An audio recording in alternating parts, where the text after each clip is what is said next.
So I just want to show you guys like some fruit that I had here. I'm trying to eat more fruit and really focus on that, and my energy levels are low, and I think that if I ate more fruit, that'll definitely help. So I'm gonna give it a try. But we have here like a whole big bag of grapes, and we have another bag. This was a full bag, but we used it for a salad. And we have some blueberries, and then we have like all of these apples in here. This fruit is not organic, but you know, you want to just try to get organic as much as possible, but that's okay. So like we have all these Granny Smiths, like 1, 2, 3, 4, 5, all of these apples here, and blueberries and grapes, and I'm going to I'm going to chop it up and make a salad. And then this is the leftover of what I made a couple of days ago, and it's from the same bag. There was actually more fruit. There were more apples and another container of blueberries and grapes. And I cut up all the fruit, and I added some lemon juice on top, fresh squeezed lemon. And that'll help the apples from turning brown, which it really does. And it adds a little bit of tartness to the salad, which is nice. So there you go. This was like the leftover, and then I'm going to have just a bowl of some of the salad now for breakfast. And I will see you guys later for lunch, probably. It is about that time for lunch, guys. So I am going to really eat leftovers. As you can see, they're in these like those takeout containers, and I put basically all of my leftovers or anything that I've made that I want to store.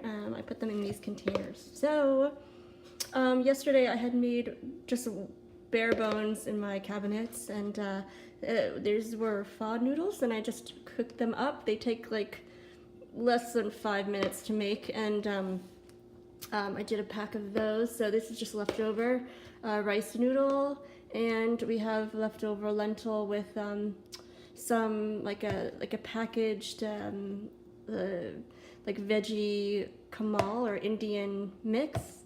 And then I'm gonna also add what I made a couple of days ago, which is this sauce. It's good. It's a little mild. I feel like it's missing something.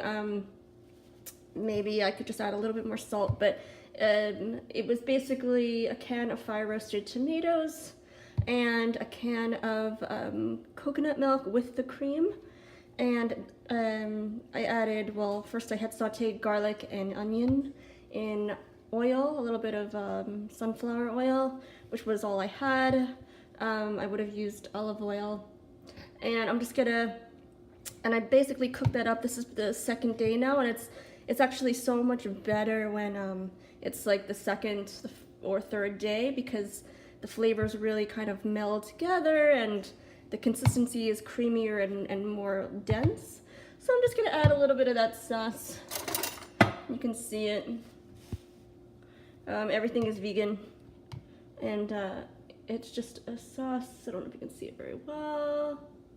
I'm gonna put it in a bowl and add that to the lentils. And then I also have half of an avocado here. I'm gonna put that on some toast and have some avocado toast with that. And that is my lunch. All right, so here it is, the food on the plate. I have my lentils and the rice noodles, and the sauce was so thick that I actually just put it on the side, but I'll pretty much just kind of combine the three together once it's hot. And I'm gonna heat that up. And it's it's a nice filling meal. I may even go for seconds, but I really only had some bread this morning, some toast and jam, and some butter, vegan butter, and a bowl of fruit. So this isn't the best idea, but when you're short on time, and I'm gonna use the microwave just to kind of cut the time, so that way I'm working today at home, and I just want to eat and focus on just getting what I need to get done for work. So I'm gonna put this in the microwave. It's not the best thing to do. I would, definitely prefer to put it over the stove and heat it up, but I'm gonna put it in the microwave for now.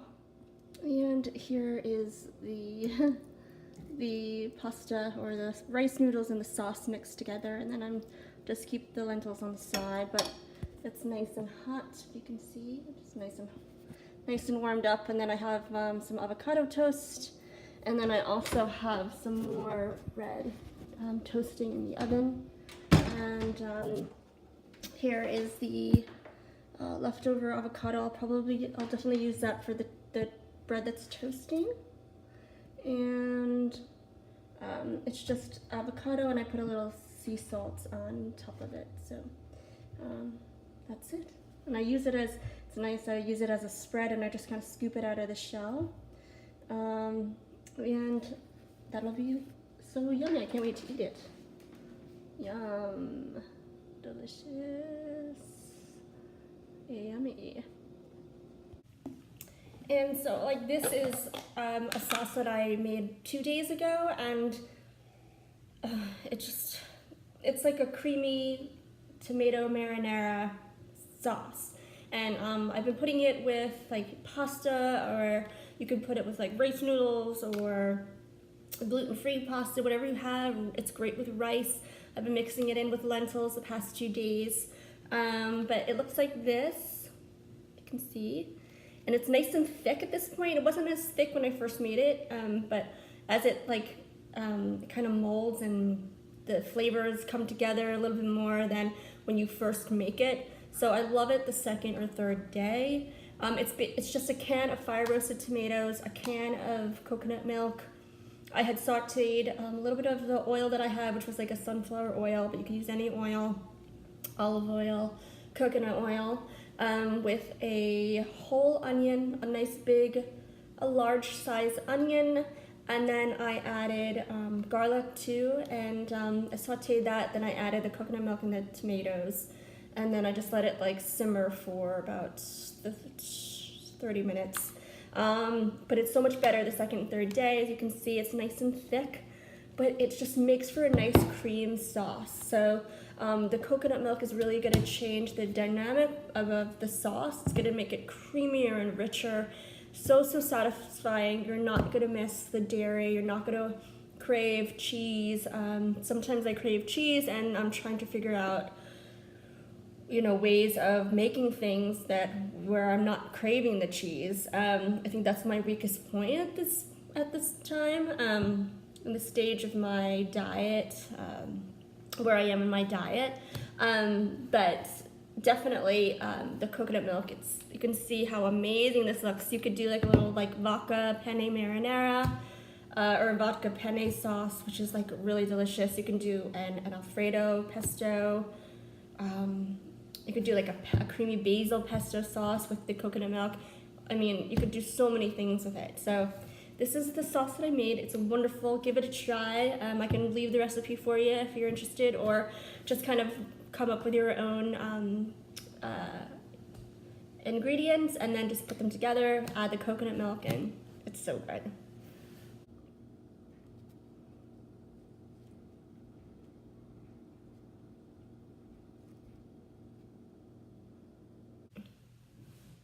Hey everyone. Hi everyone. I just wanted to show you a few ingredients that you can use for cooking and baking, which is just like probably the closest thing that I've come to as far as like your original dairy butter and dairy creams. So the first one I'm going to show you is the coconut milk. So coconut milk in the can is great for making sauces, making creamed sauces like a fettuccine alfredo, or like a pasta like penne vodka sauce, where it's creamier and you're going to really need that cream base. The coconut milk is excellent for it. It is higher in fat, but if you really want an authentic sauce, the texture of it, the taste of it, the coconut milk from the can is great, and you're going to use you would use the cream and the the coconut milk. So that one's really great. So it's just coconut milk. This one's an organic one from Native Forest, and it's USDA organic. So this one's great. And there's also a lighter version. I actually do have a light. It's by the same company, and this one's the light version. So it's basically like just basically a quarter of the fat that this one is. And these are great. So there's also other brands that make coconut milk from a can, so you can definitely get them at your local market, or any traditional grocery store is gonna have some sort of coconut milk. And you know, you wanna aim for organic, non-GMO as best as possible. You want it to come from a good source, but if you can't, like, you know, by all means, like, still go dairy free. And you know, if you're gonna still go dairy free, you could definitely get your coconut milk at pretty much any market, no matter where you live. Okay, and then the second product is it's a non-dairy butter alternative. This one is called Om Sweet Home, and this I found just like a week ago. I discovered it at Riverdale, and Riverdale is a cheese shop, a vegan artisanal cheese shop grocer right in New York City, in Brooklyn. I can leave the address if anyone's interested in going there, but I've only found this butter there so far, and it's a churned butter, so it's like it whips like butter. It's more of like a cultured butter, so rather than just oils or like just a basic vegan like buttery spread, this one's actually it's cultured, so it's has apple cider vinegar in it, and salt, and xanthan gum, and its main base is coconut oil and coconut cream. But it is so similar to actual butter, not margarine, but butter, and it tastes like butter. It's a little more on the subtler side, but coconut overall, the taste of coconut oil, coconuts, anything coconut based, cheeses, it tastes very similar to butter. So this company came out with like their butter sticks, and it's amazing how almost identical it is to real butter, not margarine. So I actually made Rice Krispie treats with this, and they turned out amazing. You really can't tell, honestly, like a subtle difference, but you can definitely use this if you're craving that like real butter flavor and texture. This is a great company. So Om Sweet Home is the name of the brand. And then this, of course, is your Earth Balance. Earth Balance has been out for a very long time. This is a non-GMO. This one's soy-free. It's their buttery spread, but they come in sticks like this, so it's easy to measure for baking and cooking with. But I love the sticks versus the container, because that way you don't have to waste plastic.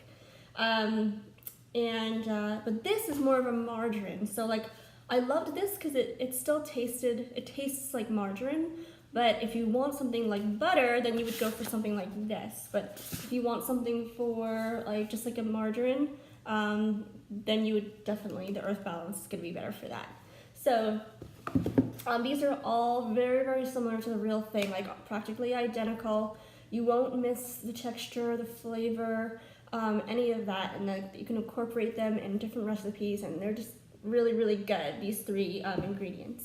So I highly recommend you check them out, try them, experiment with different recipes and things, and I'm sure you're gonna love them just as much as I do.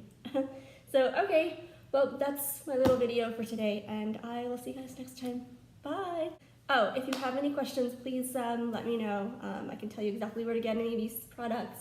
If you can go online also if you live, if it's international, or if you can't seem to find it, I can help you locate it. And that's all. Thank you so much. I'll see you guys next time. Bye! So I've been really hungry lately, I don't know why, and I just ate a big bowl of cereal with a banana and soy milk, and now I'm like munching on these Rice Krispie treats that I have left over. But I wanted to record the Rice Krispie treats because these are truly the best vegan Rice Krispie treats I think I've had one other vegan Rice Krispie treat, and it wasn't that great. But these are homemade. I did make these, and it's just the same concept: marshmallow, butter, and Rice Krispies. And you melt the marshmallow, you melt the butter, and then you add the Rice Krispies to it. And then I put the tray, I let it cool in the refrigerator, so it would just kind of solidify, because they're very like loose, like almost like very crumbly when you first mix everything together that's in the pot. But if you put it in the refrigerator for about 20 minutes or so to a half hour, roughly, it just, it forms these nice little, very compact, it doesn't fall apart. It's exactly like your traditional Rice Krispie treats, and I swear these are so good. And I mean, these are vegan, I use the Dandy's marshmallows, a whole bag. I used Home Sweet Home butter, which is the brand, and I used Rice Krispies from Trader Joe's, and it turned out like this. And I mean, it's just perfect. It tastes just like a Rice Krispie treat, that I remember when I was a kid, and they're just, they're so good. I can't wait to make these again.